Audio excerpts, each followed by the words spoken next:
Imagine losing a child and then finding him again, just to then find out that he isn't your kid. Confused yet?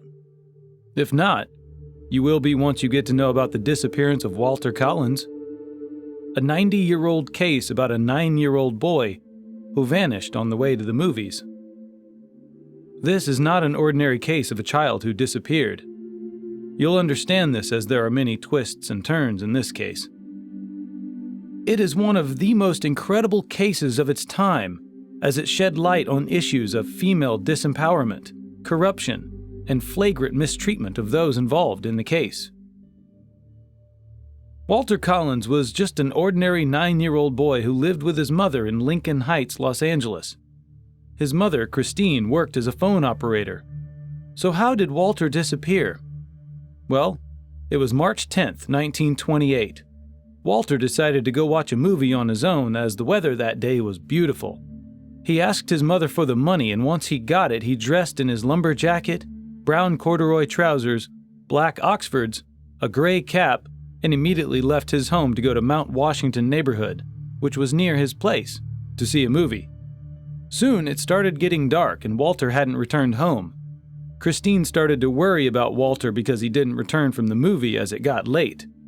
She kept hoping that Walter would appear at the end of the street with a smile, but it didn't happen. Walter didn't come back. The feeling of worry started turning into fear as Christine went around the neighborhood looking for her son Walter, but couldn't find him. She even went to his friend's house looking for him, but they didn't know where he was. One of the reasons behind Christine's immense worry was the fact that about 3 months prior, there had been a kidnapping of a 12-year-old boy, Marion Parker. The kidnapper who initially demanded the ransom was none other than the psychopath William Hickman, nicknamed the Fox. The victim was not only kidnapped, but also killed and mutilated. While the city was still shrouded in trauma from Marion Parker's kidnapping and subsequent murder, let's get back to Christine and her son Walter, whom she reported missing 5 days after she couldn't find him. Yes, you heard that right. She reported her son missing 5 days later, which does raise a lot of red flags. But maybe she had hoped he'd return, or maybe he had done something similar before. We really don't know. Once she had reported to the police, they suspected that Walter had simply run away, and this made Christine fear the worst.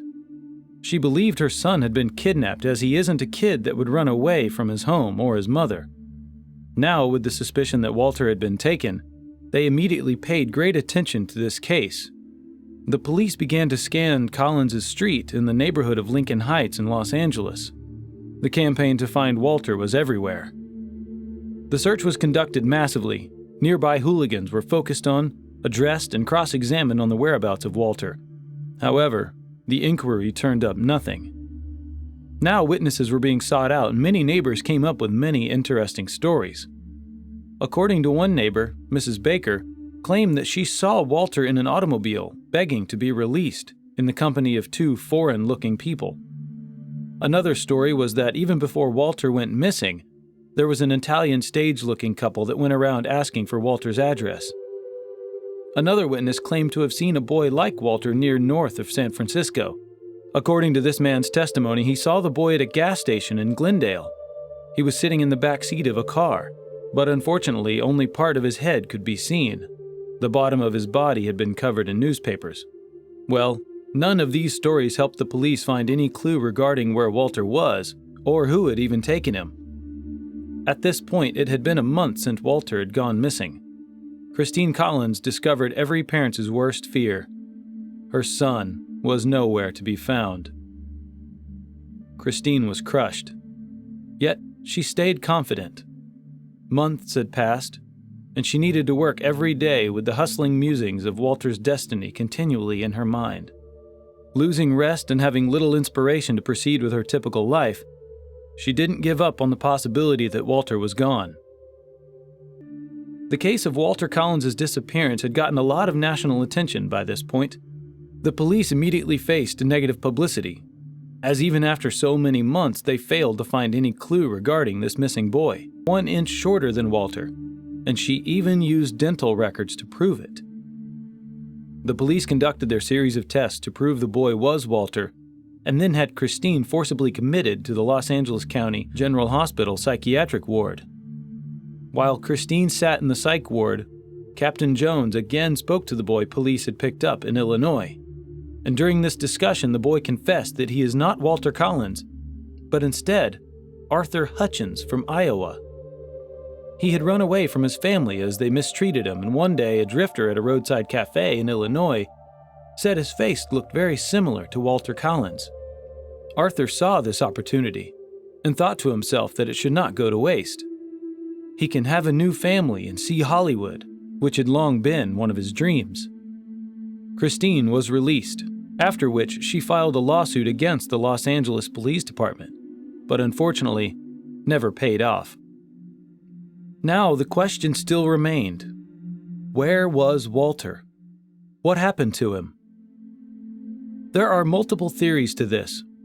One, Walter Collins was kidnapped by Walter's father's enemies, who were in prison at that time.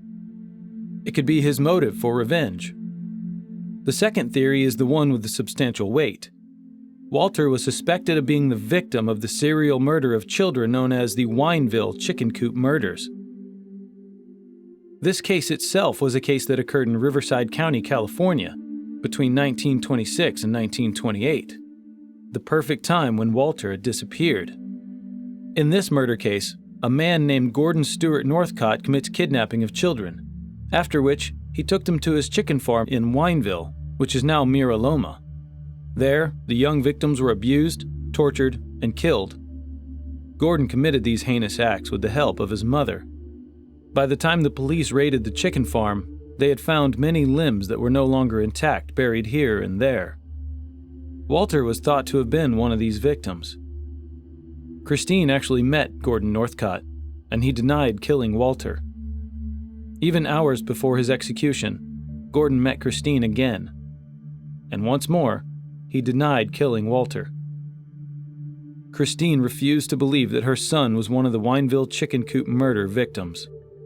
She never gave up the hope that Walter remained alive, but he remained unfound for the remainder of her life.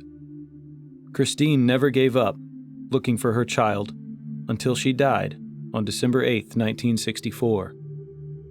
Walter has never been found, and to this date, this case remains unsolved.